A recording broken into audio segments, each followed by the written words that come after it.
வாழ்க வையகம், வாழ்க வையகம், வாழ்க வளமுடன். குரு வாழ்க, குருவே துணை. குருவின் மலரடி போற்றி. சிந்தனையை உடல் நலத்தை சீரமைத்து உய்வித்த குருவே வாழ்க. தியானமே யோகம், யோகமே ஞானம். தமிழ் ஆனந்த யோகம். வாழ்க வளமுடன்.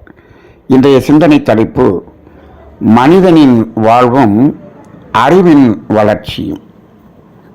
மெய்யன்பர்களே, மனித வாழ்க்கை என்பது ஆறாவது அறிவுடன் கொடுக்கப்பட்டு அதற்கு என்று ஒரு நோக்கம் என்ற அடிப்படையில் இந்த இறைநிலை தன்மாற்றமடைந்து வந்திருக்கிறது. ஒவ்வொரு ஜீவனுக்கும் ஒவ்வொரு நோக்கம் என்று இருப்பது போல் மனிதன் என்பதற்கும் ஒரு நோக்கம் இருக்கிறது. சரி, இப்போ அந்த மனித வாழ்வின் நோக்கம் என்ன, அதன் தத்துவம் என்ன, அது எப்படியெல்லாம் வாழ வேண்டும் என்பதை விவரிப்பதுதான் அருட்தந்தை அவர்களது வாழ்க்கை தத்துவம். இப்போ அந்த நிலையில் வந்த மனிதன் அவனுடைய அறிவு வளர்ச்சி அடைகிறது என்ற நிலையில் பார்க்கும் பொழுது இந்த ஆறாவது அறிவு என்பது அதற்கு ஒரு இயற்கை, ஒரு சுதந்திரம் கொடுக்கப்பட்டதாக மாறியது. அதன் அடிப்படையில் இந்த ஆறாவது அறிவு என்பது வளர்ச்சி பெறுகிறது என்ற நிலையில் எவ்வாறு வளர்ச்சி பெற்றது என்று சொன்னால், முதலில் இயற்கை வளத்தை வாழும் வளமாக மாற்றுவதற்கான வளர்ச்சி என்பதுதான் அறிவின் வளர்ச்சி. அறிவின் வளர்ச்சி என்பதே இதுதான். அப்போ ஐயறிவு ஜீவன் வரை இயற்கையில் என்ன இருக்கிறதோ அதை அப்படியே தூய்த்து தனது தேவைகளை நிறைவு செய்து கொள்ளக்கூடியது தான் அந்த ஐயறிவு ஜீவன் வரை. அப்போ என்ன உணவு பயிர்கள், அந்த காய்கனிகள் என்ன விளைந்து இருக்கிறதோ அதை அப்படியே எடுத்துக்கொள்ளக்கூடிய ஒரு நிலை. அதே போல தட்பவெப்பத்திலிருந்து பாதுகாத்துக் கொள்வது என்பதற்கு அது தனியாக வேறு எதுவும் செய்யவில்லை. ஆனால் இயற்கை அவற்றிற்கு அந்த சீதோஷ்ண நிலைக்கு தகுந்தாற்போல் அந்த ரோமம் என்பதையெல்லாம் அமைத்து கொடுத்தது. அந்த மழை என்பதிலிருந்து அதை காத்துக்கொள்ள குகைகளையும் பொந்துகளையும், அதாவது இதற்குள்ளாக போய் அடைந்து கொள்வது என்ற அடிப்படையில் வலை தோண்டிக் கொள்வது, இவ்வாறு அவை வாழ்ந்து கொண்டு இருந்ததை பார்க்கிறோம். ஆனால் மனிதன் இங்கு இந்த மூன்று தேவைகளிலும் என்ன செய்தான்? அந்த அறிவின் வளர்ச்சி, உணவை இவன் பக்குவப்படுத்தி அதை பதப்படுத்தி சமையல் செய்து அதை ருசியாக அதை எடுத்துக்கொள்ளக்கூடிய நிலைக்கு வளர்ந்தான். அது மட்டுமல்ல, சமுதாயமாக கூடி வளர்ந்து வளர்ச்சி அடைந்த பிறகு இந்த உணவை இவனை உற்பத்தி செய்யக்கூடிய அளவுக்கு அந்த விவசாயம் என்பதை அவன் வளர்ந்தான். அப்போ மனிதனின் அறிவின் வளர்ச்சி என்பது, முதல் வளர்ச்சி என்பது எங்கு தொடங்கியது என்று சொன்னால் விவசாயம் என்பதில் தான் தொடங்கியது. ஏனென்று சொன்னால் இந்த தேவைகளிலேயே அடிப்படையான தேவை என்று சொன்னால் அது உணவு, நீர், இந்த இரண்டும் தான். அப்போ அந்த உணவை உற்பத்தி செய்யக்கூடிய அளவுக்கு வளர்ந்தது தான் அறிவின் வளர்ச்சி. அந்த அளவுக்கு வந்த பிறகு உணவு முழுமையாக மனிதனுக்கு கிடைக்கப்பட்ட பிறகு தட்பவெப்பத்திலிருந்து பாதுகாப்பதற்கான நிலையில் அவன் அந்த அறிவின் வளர்ச்சி எப்படி வந்தது என்று சொன்னால், இலைதலைகளை உடையாக அணிய ஆரம்பித்தான். அதன் பிறகுதான் உடை தயாரித்தல் என்ற நிலைக்கு மனிதன் உயர்ந்தார். அப்ப அந்த அடிப்படையில் அந்த விவசாயம் என்பதை உணவுக்காக விவசாயம் என்ற நிலையில் இருந்தது. அடுத்து என்ன ஆகியது? அந்த விவசாயத்தின் மூலமாகவே உடை தயாரித்தல் என்ற நிலைக்கு வந்தான். இந்த விவசாயம் என்பது இப்பொழுதெல்லாம் நாம் எப்படி பார்க்குறோம்னா, விவசாயம் என்பது உணவுக்கு மட்டும்தான் என்று ஒரு பார்வை இருக்கிறது. இல்லை, உடை தயாரிப்பதும் அந்த விவசாயத்தின் அடிப்படையில் தான் இருந்தது. ஆனால் இப்போ எல்லாமே கெமிக்கலாக மாறிட்டதுனால நமக்கு அது தெரியல. ஆனால் அந்த காலத்திலே பருத்தி என்பது தான் நூலாக மாறி ஆடையாக மாறியது. பருத்தி ஆடைகள் என்பது அது ஆரோக்கியமாகவும் இருந்தது, தட்பவெப்பத்திலிருந்து காக்கக்கூடியதாகவும் இருந்தது.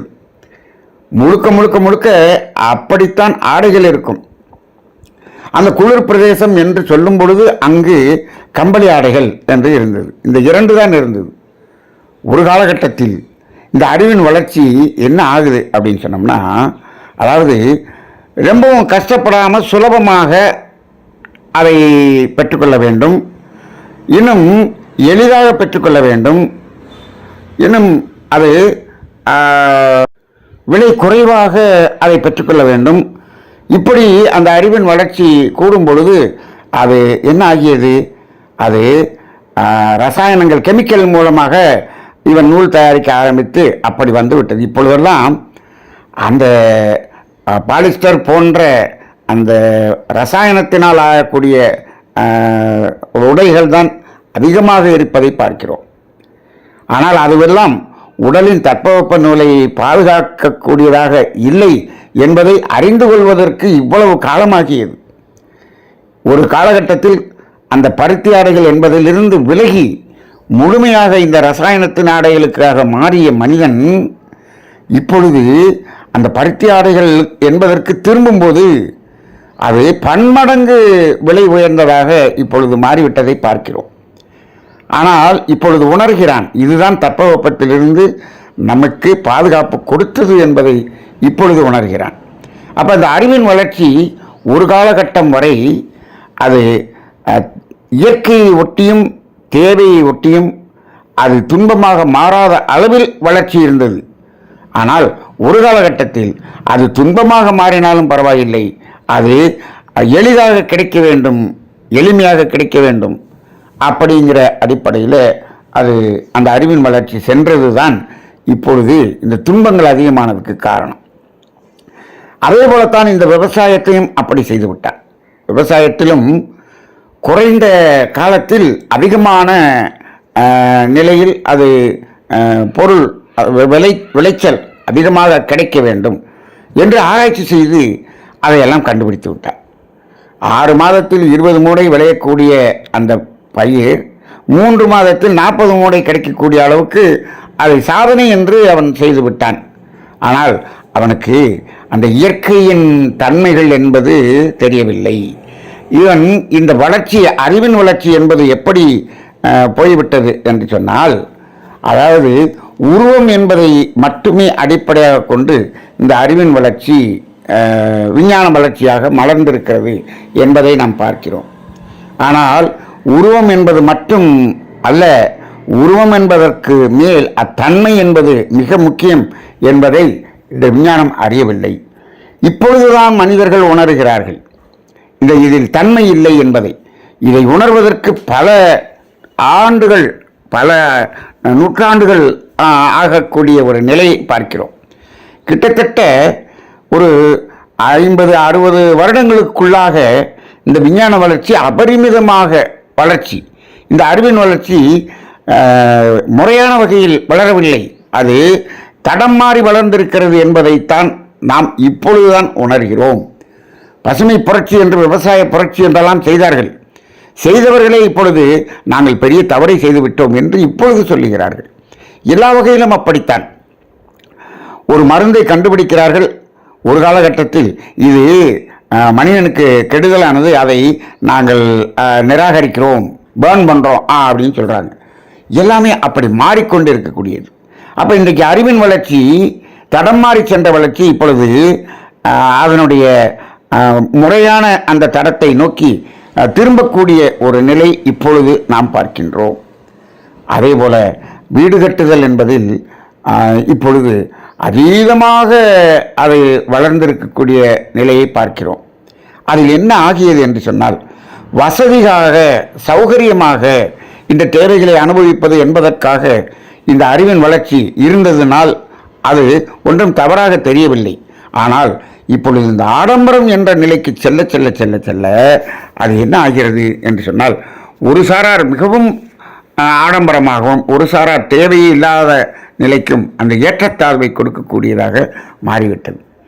இப்போது இதெல்லாம் மாற வேண்டும் என்று சொன்னால் யார் அதை மாற்றுவது சமுதாயத்தில் என்று சொன்னால், இதெல்லாம் இயற்கையை உணர்ந்து வாழ்வதற்கு அங்கு பெரியவர்கள் இந்த சமுதாயத்துக்கு கொடுக்கப்பட்ட அந்த ஞானம்தான் பக்தி வழியாகவும் ஞான வழியாகவும் இங்கு கொடுக்கப்பட்டது. ஞானியர்கள் அதை கொடுத்தார்கள். ஆனால் அந்த பக்தி வழி அந்த காலத்தில் அந்த அறம் சார்ந்த நிலையில் அந்த பக்தி வழி இருந்தது. ஆனால் அந்த கொடுத்தவர்களுக்கு அப்பால் அவர்களுடைய சீடர்கள் எல்லாம் தலைவராக மாறிய பிறகு வெறும் சடங்குகளாக மாறிவிட்டதை தவிர அந்த சடங்குகள் மட்டுமே இருந்தது. அதனுடைய கருத்து இல்லாமல் அது விலகி நிற்கக்கூடியதை நாம் பார்க்கிறோம். அவ்வாறு சடங்காக நின்றது இப்பொழுது என்ன ஆகிவிட்டது? அந்த சடங்குகள் முழுவதும் வியாபாரமாக ஆகிவிட்டது. ஆக இப்பொழுது பக்தி வழி என்பது மனிதனை இது எல்லாத்தையும் புரிந்து கொண்டு இயற்கையின் வழியில் வாழ்வதற்கு அது வழி நடத்துகிறதா என்றால் இல்லை. அது முழுக்க வியாபாரமாக மாறிவிட்டது. அப்போ என்ன செய்ய வேண்டியிருக்கிறது? விளக்கம் சொல்லக்கூடிய அளவில் ஞான நெறி இங்கு கொடுக்கப்பட்டால்தான் இந்த சமுதாயத்தை மாற்ற முடியும் என்ற நிலை வரும்பொழுதுதான் வேதாத்ரி மகரிஷி போன்ற ஞானியர்கள் வருகிறார்கள். அவர்கள் இதை விளக்கம் கொடுத்து இவற்றை விஞ்ஞான ரீதியாக அதை விளக்கி அந்த மாற்றத்தை ஏற்படுத்தினார்கள். ஆனால் இப்பொழுது இந்த ஞான மார்க்கம் என்பதை வைத்துக்கொண்டு அந்த பெயரை வைத்துக்கொண்டு இதை சாதகமாக எடுத்துக்கொண்டு வியாபாரமாக மாற்றக்கூடிய பல அமைப்புகள் இப்பொழுது தோன்றிக்கொண்டே இருக்கிறது. ஈசல் புற்று தோன்றியது போல் ஆங்காங்கே தோன்றிக்கொண்டே இருப்பதை பார்க்கிறோம். அதாவது ஒரு மகானிடம் அந்த ஞான தத்துவங்களை எல்லாம் கேட்டுக்கொண்டு அதை மக்களுக்கு தகுந்தாற்போல் மாற்றி அதை வியாபாரமாக மாற்றக்கூடிய ஒரு அந்த அறிவு, இது அறிவின் வளர்ச்சி என்று சொல்லுகிறார்கள். இது எல்லாமே அறிவின் வளர்ச்சி என்று சொல்லுகிறார்கள்.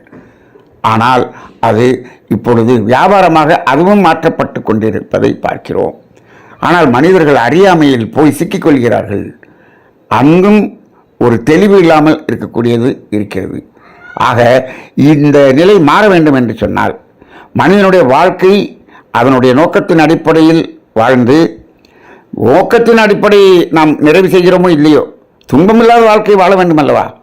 அந்த துன்பமில்லாத வாழ்க்கை வாழ வேண்டும் என்று சொன்னாலே இந்த உண்மையான ஞானம் என்பது இங்கு ஒவ்வொருவருக்கும் புரியப்பட வேண்டும். அந்த விழிப்பு நிலை வர வேண்டும். அப்பொழுதுதான் இங்கு மாற்றம் வரும். அப்படி என்றால் அது எப்பொழுது வரும்? இன்பம் துன்பம் துன்பம் என்று துன்பம் அதிகரிக்கும் போது இதற்கு உண்மையான தீர்வு எங்கே என்று தேடுவார்கள்.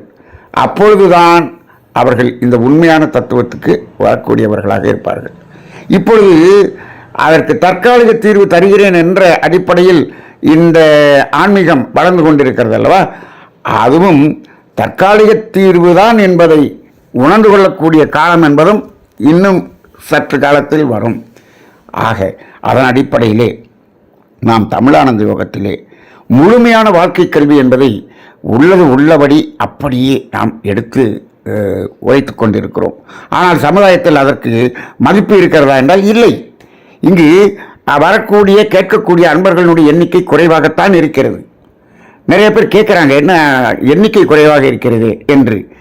ஆனால் நாம் ஒன்று மட்டும் சொல்லுகிறோம், இவர்கள் அனைவரும் ஓரளவுக்கு அதில் தெளிந்து உண்மையை அறிந்து கொண்டு உண்மையில் வாழ வேண்டும் என்பவர்கள் மட்டும்தான் இங்கு இருக்கிறார்கள். அதனால் குறைந்த அளவில் இருந்தாலும் அது அதனுடைய தரத்தோடு இருந்தால் போதும் என்று நாம் சொல்லிக் கொண்டிருக்கிறோம். இது மகரிஷி கூட அந்த காலத்தில் சொன்னாங்க.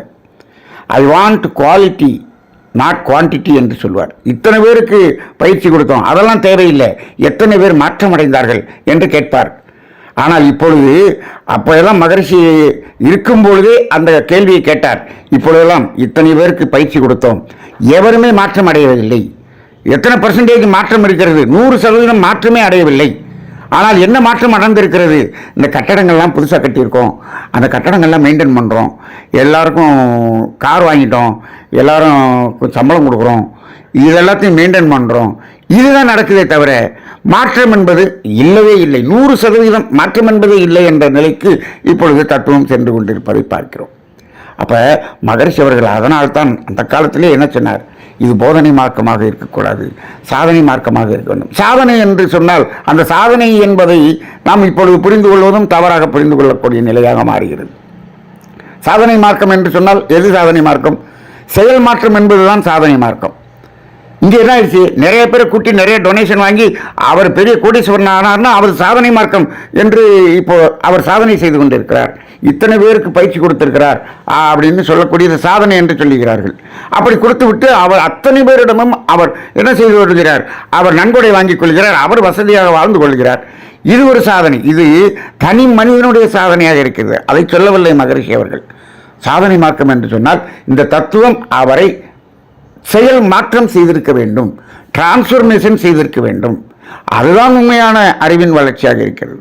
ஆக அந்த 6வது அறிவு என்பது திசை மாறி சென்று இருக்கக்கூடிய ஒரு நிலையில் அது முதலில் அது சரியான தடத்திற்கு வர வேண்டும். அதன் பிறகுதான் அது வளர்ச்சி பெற வேண்டும். அப்பொழுதுதான் அந்த அறிவின் வளர்ச்சி என்பது வளர்ச்சி அடையுமே தவிர இப்பொழுது இருக்கக்கூடிய தடம் மாறிய நிலையிலேயே அந்த அறிவு வளர்ச்சி அடைந்து கொண்டு சென்றால் இது இன்னும் ஒரு பெரிய பாதாளத்தில் போய் விழுந்துவிடும் என்ற ஒரு நிலைதான் நாம் உணர வேண்டியதாக இருக்கிறது. ஆக முதலில் நாம் அதை சரியான தடத்திற்கு கொண்டு வர வேண்டியது நமது தமிழானந்த யோகத்தின் ஒரு பணியாக இருக்கிறது. அதன் பிறகு அந்த அறிவின் வளர்ச்சி என்பது இருக்கட்டும். இப்பொழுது நாம் எதை செய்யக்கூடாது, எங்கு தவறி இருக்கிறோம் என்பதை உணர்வதற்கே இப்பொழுது காலம் எடுத்துக்கொண்டிருக்கிறோம். அதன் பிறகு அந்த ஆன்மீகத்தின் ஞானத்தின் பாதையில் அறிவின் வளர்ச்சியில் பயணிப்போம். முதலில் மாறிய தடத்திலிருந்து சரியான தடத்துக்கு வருவதே நமது நோக்கம். அதன் பிறகு வாழ்வின் நோக்கம் என்பதை பற்றிய ஆழ்ந்து சிந்தனை செய்து அதன் வழியில் பயணிப்போம். அனைவருக்கும் நன்றி. வாழ்க வளமுடன்.